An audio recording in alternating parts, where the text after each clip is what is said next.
ये साल की शुरुआत बड़ी ही फिलॉसफिकल तरीके से हुई है। आई मीन जनवरी में वो पेंगुइन वाला जो वीडियो वायरल हुआ था, it really reminded me of Albert कैमस जो कि लाइफ के एग्जिस्टेंस, उसके एब्सर्डिज्म पर बात करते हैं। और पेंगुइन हमें कहीं न कहीं कुछ ऐसे फिलॉसफिकल लेसन देने का प्रयास कर रहा था। वीडियो देखकर तो काइंड ऑफ ऐसा ही मुझे फ़ील हुआ। जहाँ पेंगुइन था वो रेज़िस्ट कर रहा था रिसर्चर्स को, क्योंकि वो लाइफ़ के इंस्टिंक्टिव रूल से जीना नहीं चाहता था, वो क्वेश्चन करना चाहता था। वीडियो देखकर काइंड ऑफ ऐसा लगा कि वो ह्यूमन्स को बोल रहा है कि जिस लाइन में आप चल रहे हो, उससे बाहर निकल कर देखो, क्वेश्चन कर देखो।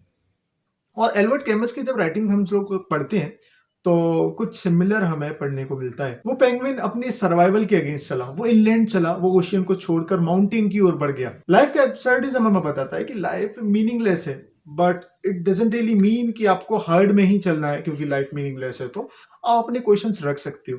जैसा कि फ्रेडरिक नीत्शे ने भी कहा है कि गॉड इज डेड। जब गॉड इज डेड तो why don't you create your own meanings, why don't you create your own God. आप खुद अर्थ दे सकते हो। तो या वो पहला वाला जो हमारा फिलॉसफी का लेसन था इस ईयर का जनवरी का, वो कुछ ऐसा था जो हमें पेंगुइन से मिला। नाउ हियर कम्स फरवरी, ये सेकंड मंथ जो है इस ईयर का। It is again another month जिसमें हमें एक नया फिलॉसफिकल एक कहें साइकोलॉजिकल कई सारे लेसन्स हमने को देखने को मिल रहे हैं। अभी रिसेंटली आपने एक वीडियो देखा होगा एक मंकी का। इन केस नहीं देखा तो मैं थोड़ा-सा आपको कॉन्टेक्स्ट बता देता हूँ। सो जापान के इचिगावा सिटी ज़ू में एक बेबी मंकी है जिसका नाम है पंचकुन। सबसे पहले पंचकुन को उसकी माँ ने अबैंडन किया, जिसके बाद वो मदरलेस हो गया। उसके बाद जो ज़ू में दूसरे मंकीज़ थे, उन्होंने भी उसे बहुत अच्छे तरीके से ट्रीट नहीं किया। बहुत खराब ट्रीटमेंट उसे मिला, काइंड ऑफ बुली हुआ वो दूसरे बड़े मंकीज़ द्वारा। जिसके बाद जो ज़ू स्टाफ है उसने उसे बचाया। बट इस सब कुछ में शुरुआत हुई उसके मदरलेस होने से और फिर उसके कंपेनियन ना मिलने से, उसके फ्रेंड ना बनने से। ये काइंड ऑफ एक सोशल स्ट्रक्चर जो है मंकीज़ का, उसे उसमें एक सोशल अबैंडनिंग फेस करने को मिली। इसके बाद पंचकुन ने जो अपना कंपेनियन बनाया, वो कोई लिविंग मंकी नहीं था, बल्कि एक स्टफ्ड टॉय था, एक नॉन लिविंग थिंग। जैसे वो almost as a cope up mechanism use करने लगा। ये मंकी उस ओरेंगुटान जो स्टफ्ड टॉय है, उसके साथ ही रहता, उसे अपने साथ ही रखता हमेशा। काइंड ऑफ जैसे कि वो लिविंग हो, वो इसका कंपेनियन बना, वही इसका फ्रेंड बना। फॉलोआउट की ऐसा नहीं है, उसके बाद पंच ने दूसरे जो मंकीज़ थे, उनके साथ फ्रेंडशिप करने का ट्राई नहीं किया। वो स्टिल लगा रहा। उसके अंदर एक रेज़िलियंस था कि ऑल्दो मैं सोशली अबैंडन किया जा चुका हूँ, मगर मैं अभी भी फ्रेंड बनाने का प्रयास करूँगा। उस स्टफ्ड टॉय को साथ में लेकर वो प्रयास करता रहा दूसरे मंकीज़ को अपना फ्रेंड बनाने का, बट स्टिल उसे सोशली एक्सेप्ट तो नहीं किया जा रहा था। ऑल्दो ज़ू कीपर से का भी एक इसमें स्टेटमेंट आया। उन्होंने बताया कि ये सोशलाइज़ेशन का एक पार्ट है। ऐसा नहीं है कि वो सिर्फ़ अबैंडन हो गया, अबैंडन होने के बाद भी पंच कंटीन्यूअसली ट्राई करता है सोशलाइज़ होने की, फ्रेंड्स बनाने की। और ये जनरली ऐसा देखा जाता है कि सोशलाइज़ेशन में ये एक प्रोसेस आता है। बट स्टिल इसके जो 3 दिन हमने वीडियोज़ देखे, दे वर रियली हार्ट ब्रेकिंग। एक छोटा-सा एक बहुत प्यारा-सा मंकी जो कंटीन्यूअसली ट्राई कर रहा है नए फ्रेंड्स बनाने की, ऑल्दो रिजेक्ट हो रहा है बार-बार, बार-बार। और रिजेक्ट नहीं हो रहा है, उस कुछ वायलेंस उसको फेस करना पड़ रहा है, बट स्टिल वो रेज़िलियंस दिखाता है, वो बार-बार ट्राई करता है, वो सेम उस प्रोसेस को बार-बार फॉलो करता है, carrying that stuffed toy in his hand. वो स्टफ्ड टॉय इस पूरी पिक्चर का काइंड ऑफ सेंटर पॉइंट बन गया। जैसे उस स्टफ्ड टॉय में पंच ने कुछ पा लिया हो। बेसिकली पंच का जो ये बिहेवियर था, ये ह्यूमन साइकोलॉजी का काइंड ऑफ एक मिरर है। सोशल रिजेक्शन मिलने पर ह्यूमन्स में भी कुछ-कुछ ऐसा ही इंस्टिंक्ट होता है। अब देखो, जब आपको भी कभी सोशल रिजेक्शन मिला होगा या किसी भी इंसान को भी जब सोशल रिजेक्शन मिलता है, तो इंस्टिंक्टिव जो आपके अंदर भाव उठते हैं, वो होते हैं पेन के। और उस पेन से आप डील करते हो किसी भी तरह का एक कोप अप मैकेनिज़्म अपने अंदर बिल्ड करके। छोटी-छोटी केसेज़ भी आप देखो, छोटी-छोटी जब आपको सोशल रिजेक्शन भी मिलते हैं, तो उसे भी आप किसी न किसी तरीके से कोप अप करते हो। वो चीज़ें बहुत छोटी-छोटी हो सकती हैं, मेबी आपका सर्टेन वे से कुछ एक्ट करना या आपका कम बोलना या फिर आपके बोलते समय कुछ कुछ पर्टिकुलर शब्दों का बार-बार यूज़ करना, ये हमें साइकोलॉजी बताती है। तो जब पंच के साथ कुछ ऐसा हुआ और उसका बिहेवियर हमें ऐसा देखने को मिला कि वो फिर एक स्टफ्ड टॉय के साथ हमेशा घूम रहा है, जैसे कि स्टफ्ड टॉय उसको बता रहा हो कि हाँ, वो अकेला नहीं है। या फिर ऐसा कहें कि उसके टच से उसको वो फ़ील हो रहा है कि हाँ, मैं अकेला नहीं हूँ, मेरे साथ कोई है। सो या जो साइकोलॉजी है, वो साइकोलॉजी आपके बिहेवियर में दिखती है कि आपके जो एक्सपीरियंसेस हैं, वो इन्फ्लिक्ट होते हैं आपके फ्यूचर बिहेवियर में। इस सब में जो सोशल रिजेक्शन है, वो आपको पेन तो ज़रूर देता है, बट आपका जो उसके बाद एक्शन है, वो बेसिकली आपको बताता है कि आपको उस पेन से क्या मिलेगा। जैसे पंच के केस में बात करें, तो पेन के बाद उसने स्ट्रेंथ गैदर की। आई I मीन mean, वो रेज़िलिएंट था, वो स्टिल ट्राई कर रहा था एक स्ट्रेंथ के साथ कि नहीं, वो अभी भी उनको फ्रेंड्स बना सकता है। जैसा कि सिगमंड फ्रॉइड ने भी कहा है कि ईगो डिफेंड्स इटसेल्फ। वही कुछ पंच के केस में भी है।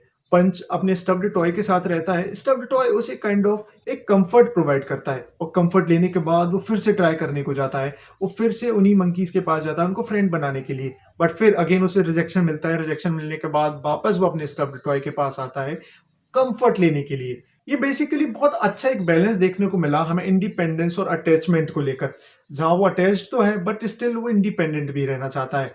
मुझे एक और बात जो इस पूरी वीडियो में बहुत अच्छी लगी, वो स्टोइसिज्म का एक वो लेसन है कि जब आपके पास बहुत एडवर्सिटीज़ होती हैं, तो आपका कैरेक्टर बिल्ड करती हैं। वो आपको स्ट्रेंथ प्रोवाइड करती हैं। वही कुछ हमें यहाँ भी देखने को मिलता है। ऑल्दो हम लोग पंच के लिए बहुत सॉरी फील कर रहे थे, बहुत ही सैड फील कर रहे थे, बट स्टिल पंच कभी ये नहीं चाहेगा, या फिर वीडियो देखने से ऐसा लगता है कि पंच नहीं चाहता है कि हम उसके लिए सॉरी फील करें। बिकॉज़ अगर सॉरी फील करना होता तो वो बहुत इतना रेज़िलिएंट नहीं होता, वो बार-बार वही चीज़ ट्राई नहीं कर रहा होता।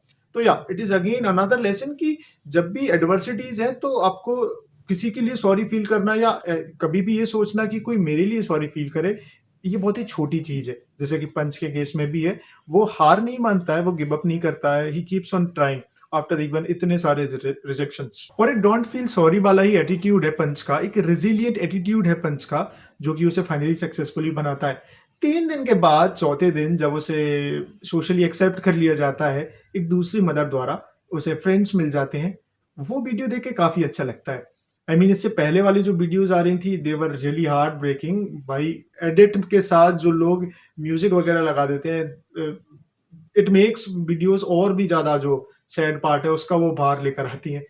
सो दे जो वीडियोज़ थी 3 दिन, दे वर रियली सैड, मगर अभी जो वीडियो सामने आई जिसमें पंच अभी ठीक है, he is with his new mother और उसको कुछ अच्छे अपने कंपेनियन कुछ फ्रेंड्स ही मिले। सो या ये अगेन हमें लाइफ का वो एक चक्कर बताती है जिसमें आप एडversiटीज़ को फेस करके उनसे बाहर निकलते हो। एक अच्छा पार्ट फिर उसके बाद जो सुबह की सूरज की वो किरण है, वो आप महसूस करते हो। वो हमें इस केस में देखने को मिलता है। इस सब कुछ में आप देखो कि हम ह्यूमन्स ने एनिमल के कुछ छोटे-छोटे बिहेवियर को देखकर बड़ा ही अंदर तक एक आत्मीय कनेक्शन फ़ील किया। हमने देखा कि कैसे हम लोग उनके दुःख को अपने अंदर देख पा रहे थे। इसका कारण ये है कि हम ह्यूमन्स एनिमल्स को बेसिकली हमारे जैसा ही सप्रेस्ड बीइंग समझते हैं। हम बोलते तो हैं कि हम ऊपर हैं, हम अलग हैं, हम फूड चेन में सबसे टॉप पर हैं, but still we are one and we are connected. यही कारण है कि हमने उनके पेन को हमारे अंदर इन्फ्लिक्ट होता हुआ देखा। जब पेंगुइन वाला भी वीडियो आया या फिर अभी पंच कुन का भी जो वीडियो आया, वो दोनों वीडियो कहीं न कहीं हमारे अंदर के हमारे इंटरनल कॉन्फ्लिक्ट या हमारे इंटरनल स्ट्रगल्स को इन्फ्लिक्ट कर रहे थे। हमारे इंटरनल स्ट्रगल्स को वो दर्शा रहे थे इन फेस ऑफ एनिमल्स। वो दोनों जानवर हमें फिलॉसफी और साइकोलॉजी के वो छोटे-छोटे लेसन्स हमें सिखा कर गए, जो हमें शायद एल्बर्ट कैमस की बुक में पढ़ने को मिलता है या फिर सिगमंड फ्रॉइड की स्टेटमेंट से मिलता है या मे बी फ्रेडरिक नीत्शे की बुक में पढ़ने को मिलता है। डिप्रेशन, लोनलीनेस या रिजेक्शन ये हमारे मॉडर्न लाइफ का एक पार्ट है, या कह सकते हैं कि मॉडर्न लाइफ के सिम्पटम्स हैं। जनरली देखा जाता है कि इनसे जो एक्शन होता है या इनको जो फेस करने का तरीका होता है, वो ज़्यादातर कोप अप मैकेनिज़्म है या फिर उनको एक्सेप्ट कर लेना है। मगर स्टिल इसमें कई जगहों पर पंचकुन जैसे भी रेज़िलिएंट लोग होते हैं। They keep on trying even after multiple rejection, facing multiple social rejection, वो बार-बार ट्राई करते हैं and then they get where they really want to be. बाकी एट द एंड मुझे लगता है कि ये दोनों वीडियो के बाद मैं 2 स्टेटमेंट दे सकता हूँ कि पेंगुइन हमें बता रहा है कि why follow the line, why follow the sea. जो आपकी एक लाइन चल रही है उसको क्यों ही फॉलो करो, why not ask the question, why not move on to the inland या फिर माउंटेन की ओर बढ़ते हैं। और जो दूसरा वीडियो है जिसमें पंचकुन हमें शायद कह रहा है कि why can't you be resilient enough to achieve what you really want to be. I mean continuous pain मिलने के बाद भी, आपको सोशल रिजेक्शन मिलने के बाद भी, you can't give up, you should try again and again and again. अगर ध्यान से ऑब्जर्व करोगे तो आपके आसपास सेल्फ ग्रोथ के कई सारे ऐसे पाथ हैं, but the only thing is कि आपको ऑब्जर्व करने की आवश्यकता है। तो नेक्स्ट टाइम जब आपको कुछ एक ऐसी वीडियो मिलती है तो उसको काइंड ऑफ अपना एक मिरर समझो और सबसे पहले पूछो अपने आप से कि क्या आप पंच की तरह रेजिलिएंट हो। सो या, that was all for today.